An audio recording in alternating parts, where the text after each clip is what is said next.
I will tell you something. I watched those very closely, much more closely than you people watched it. And you have, you had a group on one side that was bad, and you had a group on the other side that was also very violent. And nobody wants to say that, but I'll say it right now.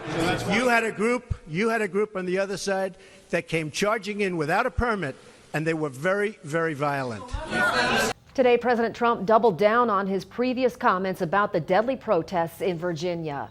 For more on the president's remarks at Trump Tower just a few hours ago, here's Brooke Silva Braga. The White House was trying to turn the page today. We used to have the greatest infrastructure anywhere in the world, and today we're like a third world country. But President Trump quickly returned to the deadly and racially charged protests in Charlottesville. I think there's blame on both sides, and I have no doubt about it, and you don't have any doubt about it either. After announcing an executive order on infrastructure, Mr. Trump was asked if what he called the alt-left was morally equivalent to neo-Nazis. I watched those very closely, much more closely than you people watched it. And you have, you had a group on one side that was bad, and you had a group on the other side that was also very violent. And nobody wants to say that, but I'll say it right now.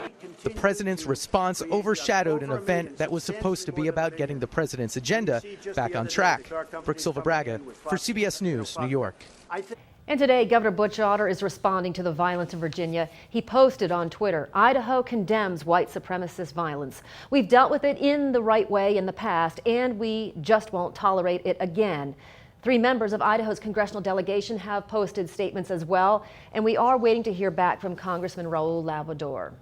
And Boise State President Bob Custra just released a statement moments ago. It says in part, Boise State University stands in solidarity with our colleagues at the University of Virginia as their campus hometown recovers from the tragic and troubling past events over the past weekend. We stand in firm and total opposition to the hatred and fanaticism contained in white supremacy groups and their ilk.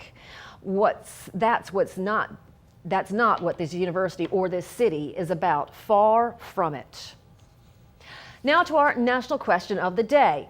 Politicians who want to remove Confederate statues are, you fill in the blank. You can vote on idahonews.com. Just head to the home page and hover over the top left corner of the screen. And we'll have much more on this big story coming up later on in the newscast.